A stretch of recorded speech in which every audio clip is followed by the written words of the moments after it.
All right, we're going to open up now for a time of questions. If you're a brother in the church and you'd like to ask Roger a question, just raise your hand and Landon will bring you the microphone. Please stand, and then we'll do our best to respond in a timely manner.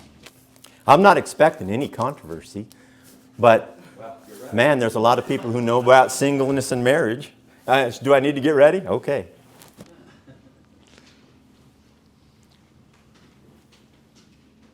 All right, fine. I'll go first. Okay. So Roger, you were commenting on 1 Corinthians 7 about the idea of good versus better or best. And I'm not sure that I fully understood your argument about that.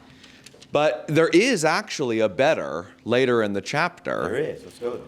So maybe you'd like to talk about that because you didn't discuss this. Now, I know verses 36 through 38 are notoriously tricky for translators, and depending on what version you're reading, you might come away with a different idea. So some think that this is a man who's betrothed to a woman. Some think this is a father whose daughter, his unmarried daughter, is betrothed, and so this is Paul's counsel to what he should do there. But could you talk about verse 38 and the difference between good and better? Well, I could start in verse 36. Now, as Shahe has said, there's controversy about this, and am I going to solve the controversy? Probably not. It's solved in different ways in different translations. I think the New King James, I think it does a good job. I love the New King James because I think it does a good job in several. I think it does a good job here. In the New King James, in verse 36, but if any man thinks he is behaving improperly toward his virgin, if she is past the flower of youth, thus it must be, let him do what he wishes, he does not sin, let them marry. So who's he talking about? Let them marry. I think he's talking about a young man who has been betrothed, he has a fiancé, and if things are, they're getting old and they just need to get it over with, they need to go, they need to be married. And he does not sin. And so, verse 37, nevertheless, he who remains steadfast in his heart, having no necessity, but has power of his own will, he has so determined in his heart that he will keep his virgin, he does well. All right, I think verses 36 and 37, New King James Version, talk about the young man, or maybe he's not sewing anymore, we don't know. The man who has a betrothed, a fiancé, and it comes time, there's no sin, he needs to get married to her. But then in verse 38, it changes.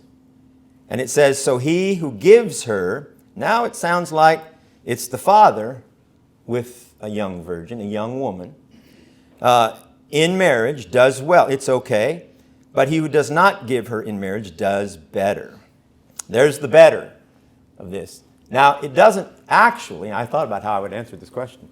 It's not actually talking about the young woman, whether it's better or not for her.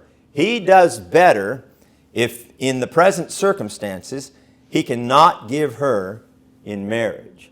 So you might say, from the father's perspective in this case, in the present distress, it's better, he does better.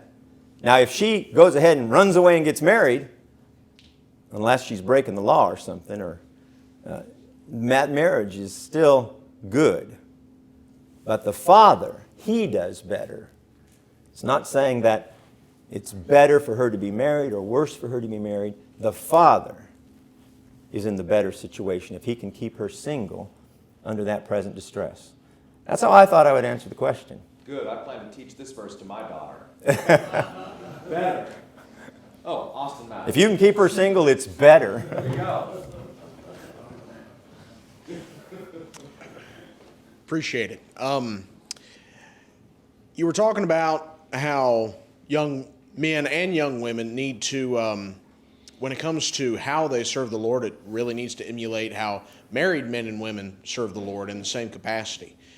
I know for myself, and I think I could speak for other single Christians, both men and women, there's a lot of trepidation that comes with that, a lot of hesitancy, because of our position in life, because we don't have that partner to help us, and maybe we don't have the financial stability or quite the same resources at our disposal as married people do. Could you speak a little bit to how one can and should overcome those hesitancies? You're talked a little bit about economic. We noted up here that in a general sense, unmarried people are not as well off economically as married people. That's not always the case. There are certainly a lot of single men and women who do well. They go to school, they get good jobs, and they do well.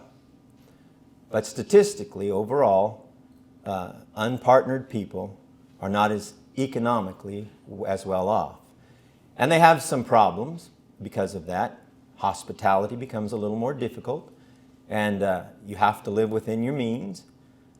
But you're talking about something different, I think, a little bit. Trepidation in serving the Lord. I really believe that what you're talking about probably is the experience of young people. Young people look out at the older people and they have a little bit of hesitancy trying to do what the older people are doing. And that's okay. You probably can't do everything the older people are doing. You have to grow and you have to learn. But it's not especially your singleness that's hindering you. It's just give yourself time to age and grow and develop. That's what I think. I understand that trepidation, that hesitancy to do what the older men, it's not just the married men.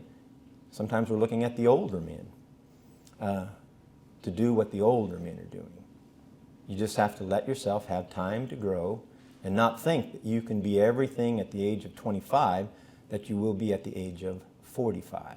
Married or single, that's true for all of us. Clinton France? Brother, could you talk about the widows in 1 Timothy chapter 5? He says that he wants some of them to marry and some of them not to marry, and why the difference. And the ones who don't marry, they seem to be supported by the church. Are there any expectations on them by the church that is supporting them as far as the sort of things they'll do with their time?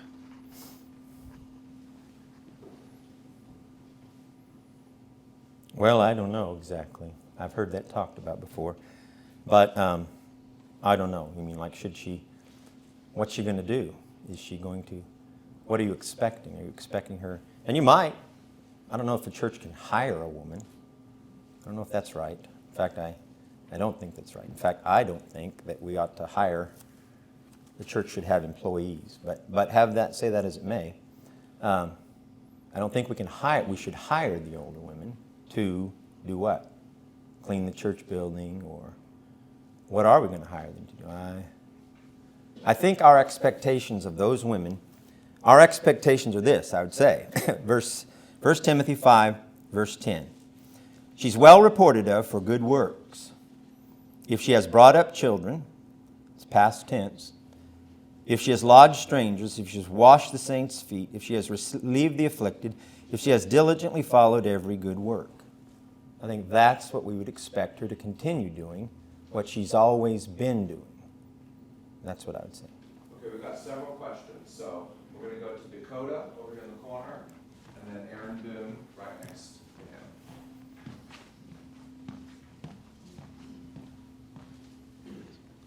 to him. First off, I'd like to say thank you so much for that presentation. I think you did a masterful job on that. I think it's something that should actually be mandatory viewing for everyone in the church, because I've heard a lot of unscriptural things on this topic, especially in the light that I feel like a lot of individuals are under the impression from the study that they've done that there's a clear advantage to marriage.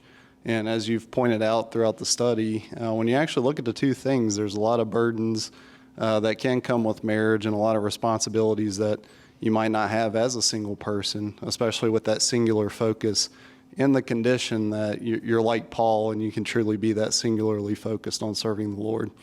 My primary question is in 1 Peter chapter 3, verse 7. If you looked at that in your studies, is that something that you would take into consideration when maybe counseling people that are single and looking towards marriage? Because, as with many things, we kind of try to avoid situations that might put us into a position where we might be in a place where we can stumble. I'm not saying that this is particularly that kind of instance, but something to consider.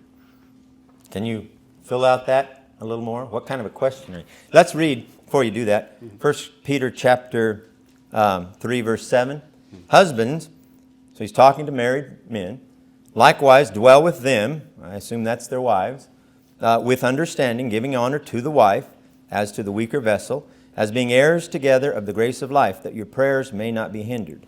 Did you have a more specific kind of question? Yeah, I mean, from my perspective, as a single man, that's not something that I actually have to worry about, is my prayers being hindered for the case of not maybe being in the best relationship with a spouse. Is that something that you would maybe talk to single people about before, considering marriage, about how to properly handle their relationship with their wife?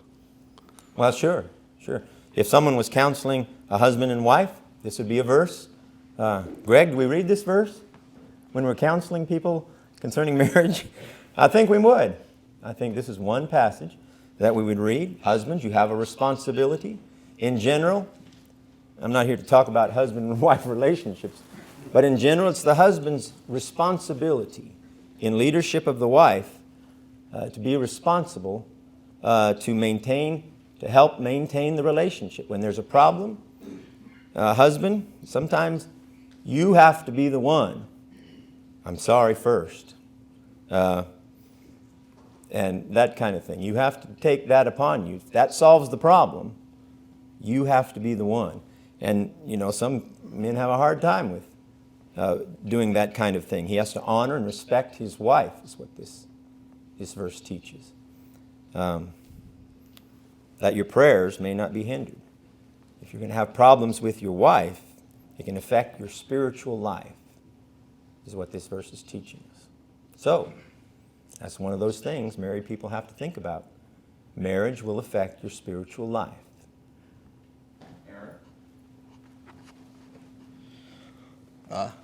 Masterful job, Dad. One of the questions that kind of gets brought up with all of this, first, I thought it was great that you brought up the point with marriage. What he's talking about in 1 Corinthians chapter 7 is that sometimes marriage doesn't always fix the problems. One of the things that gets brought up to me a lot is that young people will have these issues, whether with temptations and with struggles, and they say, well, if I get married, it'll fix everything. And so, off your life experience as a married man, how can you prepare yourself with struggles, with issues, going into marriage, knowing that that's not going to fix all the problems? And so how can you prepare yourself for that? And then a second quick question, with kind of playing off what Austin said earlier with how can young people serve, how would 1 Timothy chapter 4, verse 12 play into that issue where he tells Timothy, let no man despise your youth, but be an example to believers in word and conduct and love and spirit and faith and in purity? Is that a verse that young people can turn to figure out how they can serve and work as God's people within the church as examples to other people? And so those are kind of my two questions. Well, thank you for help on the answer about how young people can serve. 1 Timothy chapter 4, verse 12. That's a good one right there. Marriage doesn't solve all the problems. I chose marriage. I think now, after 40 years, that was my gift. That's where I needed to be. If I had not married, I feel pretty confident that I'd say singleness was my gift. And I lived it that way. Because, we choose the life that we have, and we do what we can to make it the best life that we can. And if you marry, you give it everything to be married. And if you're single, you give it everything to be single. You don't pine your life away. You have opportunities and blessings both ways. Like Dakota said, we're not saying one is better than the other. Depends on life circumstances, your particular gift. There may be other things that have something to do with what might be best for any one particular individual. But whichever place you end up in, are you bound to a wife? Do not seek to be loosed. It won't be better. Are you loosed from a wife? Don't seek to be bound to a wife. It won't be better.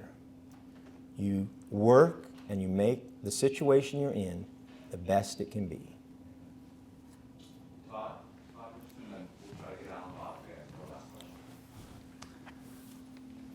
Brother, I think you did a fantastic job.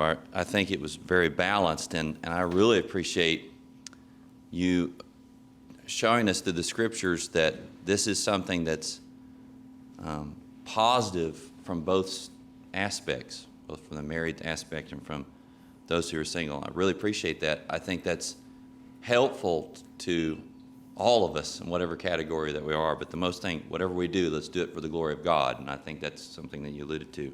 One passage, that was my comment. My question is, you had mentioned again, brethren have talked about 1 Corinthians 7 and talking about the present distress, and you made a quick reference to the gospel accounts where Jesus talks about in the days of Noah, they were marrying and giving in marriage and so forth, and that's a kind of equivalent to a then present distress, because it says until Noah entered the ark, and obviously things changed. So my question is that, and then you referenced the situation in Ukraine. So it would seem that during these times of tumult and trouble and trial, that these are not the times to think about family and trying, I mean, it kind of seemed that was kind of the point that you were making, and that the Scriptures even kind of bear that out. But then I thought, in my mind, I thought about what Solomon said in Ecclesiastes 4. And oftentimes, this is even read when we preach a wedding. And he backs up there in verse 8, and he says, "There's one alone without companion. He is neither son nor brother. Yet there is no end to all his labors, nor his eyes satisfied with riches. But he never asked, for whom do I toil and deprive myself of good? There is vanity and grave misfortune." He's just a selfish person by themselves. And then he says right after that, and this is usually where we pick up, verse 9, "Two are better than one, because they have good reward for their labor. For if they fall, one will lift up his companion, but woe to him who is alone when he falls, for he has no one to help him up. Again, if two lie down together, they will keep warm, but how can one be warm alone? Though one may be overpowered by another, two can withstand him. A threefold cord is not quickly broken." And my question is that it would seem like, and I really mean this, everything that you said was so good, so balanced, but that in times of stress and trouble, frankly, speaking from a married man of 25 years, that I can't imagine being alone. And I sure don't say this to bring down anyone that's not married, but speak to us about this passage, about how that it does seem like in the wisdom of Solomon that he's saying, you can get through it better together than alone. So I'm trying to kind of reconcile that in my mind. Thanks for the question. I appreciate the better verse there. I appreciate that. And he must be talking about a man and a woman. Well, we hope so. Verse 11, "If two lie down together, they will keep warm." Although, when I lived in Zambia in cold nights, I slept by myself. I can tell you about Zambia. And we would have a gospel meeting. The men slept on this side and the women slept on that side. And I can tell you, the men sometimes snuggled up together. And it wasn't anything. It was just to keep warm. But we think this would certainly apply to a man and a woman.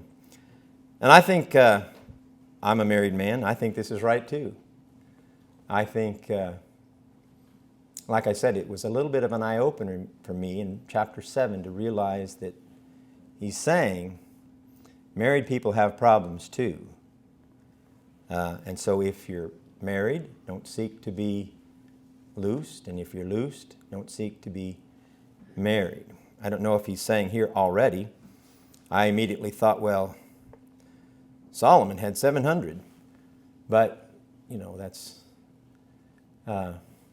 this is an inspired, revealed statement. Two are better than one. And for those of us who are married, we just need to believe that. I don't think that if you're single, and it should happen for some reason that your gift is to be single, and life circumstances took you a certain way, that you should regret that. Do you have any closing remarks, Roger? No, I appreciated this. I got this study and I thought, oh man, I've been married 40 years. What do they want me to talk about being single for? So I didn't actually talk about the challenges and obstacles of being single. But that's how it flowed for me as I was reading all this and trying to put it together. And I thank you very much. I appreciated this study. Thank you.